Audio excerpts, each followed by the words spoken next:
So this is my third visit to Rebecca at Linford's self-build, and if you can see what's behind me, you can see that the build has progressed. The last time that we looked at it here, they were still working on the foundations. So what I'm going to do is to take you through the house and just show you some of the things that they have done and show you around the house.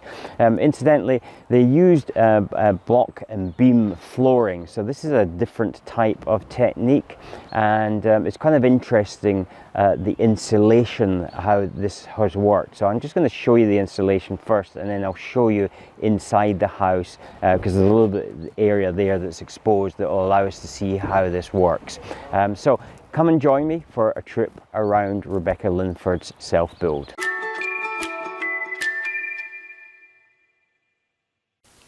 Hi, my name is Jim J. Davidson, and I first invested in property in 1973. I completed my first new build development in 2006.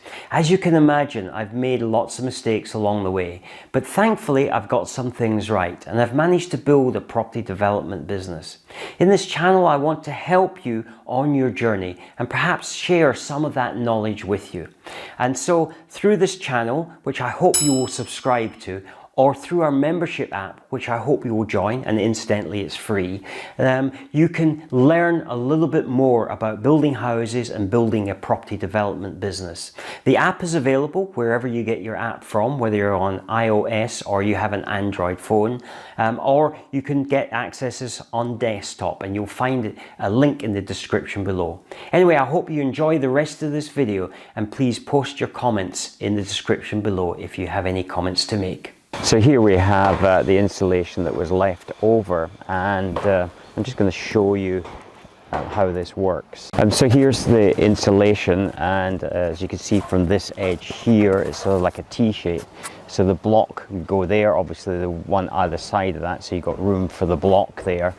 This comes double sort of thickness here, so there's two thicknesses there, and then that just simply lays in between the blocks, and so therefore you got them either side, sort of like that. Underneath there's actually nothing, so this is structurally, and it's very, very solid. And then obviously you got down further, you've got the solum for that, and then on top of that then there goes an additional layer of insulation. So you can see in this house it's very, very heavily insulated. In fact, what Rebecca's looking to do is to achieve a 0.1% SAT value, so it's going to be very, very heavily insulated, and she wants this to be very, very cozy. So let's go and have a look inside the house. As you can see, the roof has been put on, and on top of the roof here you'll see that they're laying boards. These boards are referred to as sarking. It's something that's done in Scotland. The roof structure in England is done a different way, and they don't tend to actually put the sarking boards on.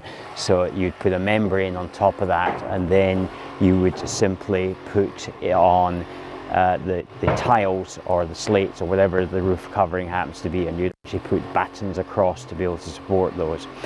With this, what happens is that we put the sarking, and then we put the membrane on top of that, and then after that what happens is that they then put the tiles usually directly onto the roof itself if it's slate, and if it's a concrete tile then they will have battens, and what they do is they tend to nail every third row down, so as that if you ever have to repair it you're able to slide it up. So if we just kind of look at the house just like next door there, we can see that they have concrete tiles there, and so I would suspect, of course I wasn't here for when that was built, that will be every third one in a row that is nailed in. So what I'm going to do now is just to go inside the house.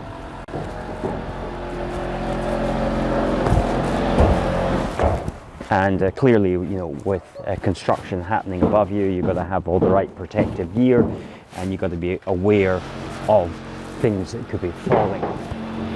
So I'm going to move underneath the actual the upper flooring here, so you can see that I'm quite well protected. Just going to move over to here and I'll just show you this insulation in place. So if we look down here, we've got the beam, and then you've got here the levels of insulation. So there's insulation below that, which is this bit here, and then you see that there's a further level of insulation on top of that. And then you've got a concrete, it's a bit more than the screed, but you've got this concrete level, which is here. This is actually a wooden batten there just to obviously form it, but below that, so you've got that thickness there of concrete. And so we'll just take a tour of the house. This house was supplied by Fleming Homes, and they actually factory fitted the insulation. So if we look at the inside the walls here, in between the timber frame kit, you've got the insulation, and that's pre-installed. If you do a stick build, for instance, then you would have to have that put on site. So clearly there's a time saving. It's going to be a little bit more expensive if it's factory fitted, but you have to weigh these things up between what the cost is having it factory fitted and then delivered to the site, or fit it yourself. The other thing is, of course, there's a time saving in as much as that work has been done prior to coming on site, whereas if you have to do that work when you get on site, then it obviously takes a bit longer to do the construction. I'm kind of hoping that you can hear me. Obviously there's a lot of work going on here. There's about 9 guys working on this house, so there is a lot of noise and I can't stop just because I'm filming a video. This is the garage here, and this, as I mentioned in the previous video, is part of the thermal envelope. And one of the things is that it's going to have a very big garage door. Let me just pull back a little bit here.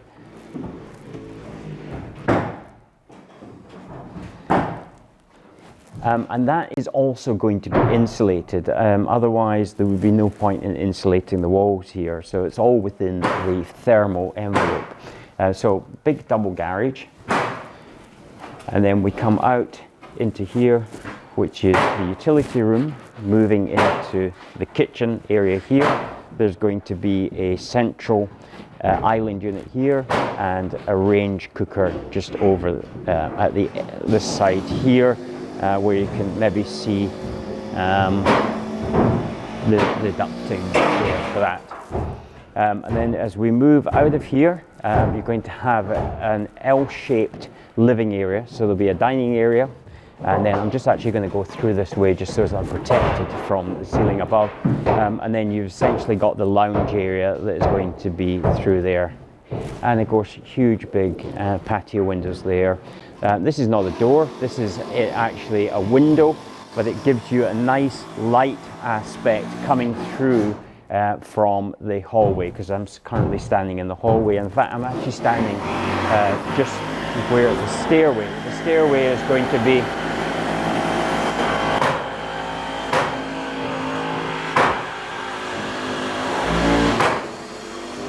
So just stop there a minute just because there's a lot of noise.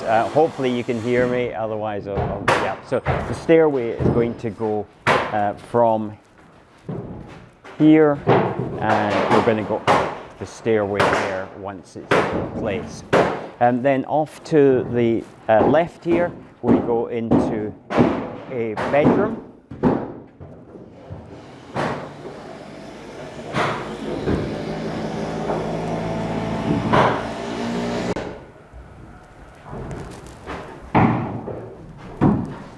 And this will be an ensuite, but it's actually a Jack and Jill bathroom. So this is going to be the bathroom coming into here from the bedroom, but also it's going to be able to come in from the hallway. I'm not going to go upstairs today because there's a lot of construction going on, and just in the interest of safety, I won't do that.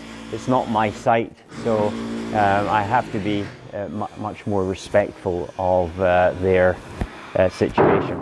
I'm just going to jump down now to the front of the house so I can show you that. And you can maybe get an idea of the size of the proportion of the house. I'm going to move over actually to the other side because I think it might be easier to see it from there. There we have, you can perhaps see some of the house. Obviously there's lots of bands in the way there, so you can't necessarily see it all. Just going to zoom in a little bit.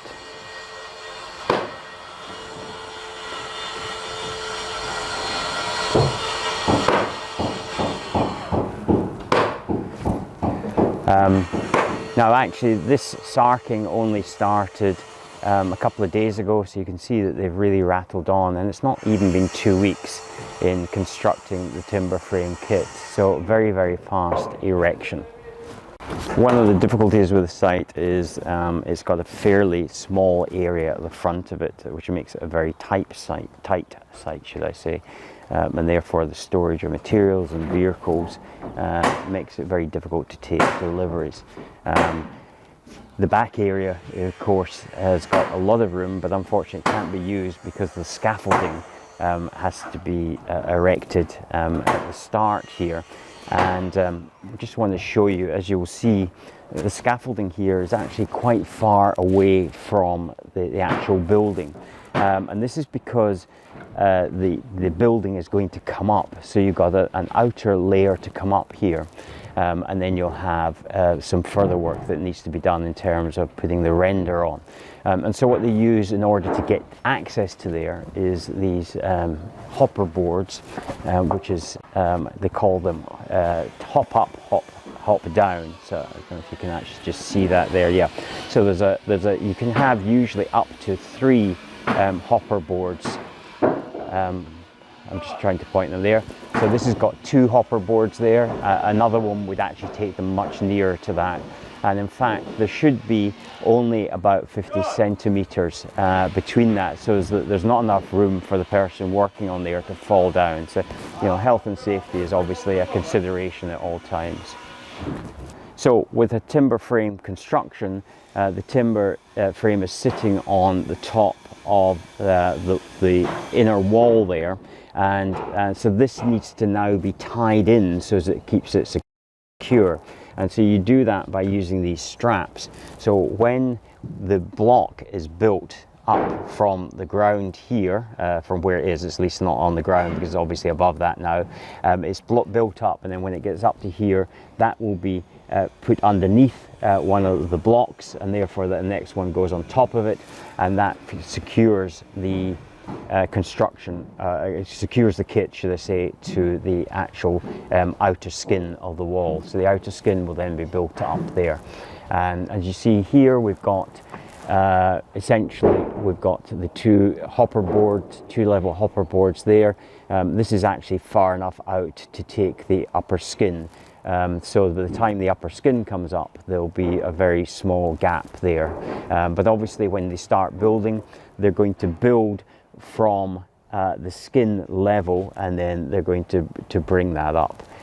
So they will move these hopper boards down, and they will, as they go up, they will raise those so that they're always working at a level which is comfortable for them to work at. There's lots of pipes here. This is bringing in the different utilities, whether it be water, whether it be cables that need to come in there or be pulled out from inside.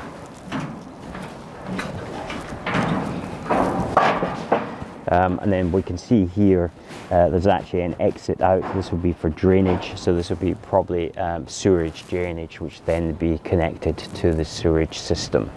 So I hope you've enjoyed that look around Rebecca's house. Of course, we'll be back to see as it progresses further. If you haven't already subscribed to the channel, please subscribe now and remember to hit that notification bell. This is going to be video 100, so please subscribe. There's lots of content there, particularly if you're new to the channel, that you might not have seen. And if we can help you in any way, we're here to do that. Remember, we have a membership community which is free to join at members at builditandprosper.com, so access that. And if you're looking for land, we also run a once a month generally a land finding course called the 50-minute land breakaway. So you'll find a link in the description there, but essentially you go to the Build It and Prosper website, it's builditandprosper.com, and you go to the link that says find land, and you can subscribe to that and join us on that call. Anyway, until the next time, take care and thank you for watching. Thank you for watching. Subscribe for more videos, then click to watch the next video. Please remember to visit our website at builditandprosper.com to get our app, or click on the button on the YouTube header if you're on desktop.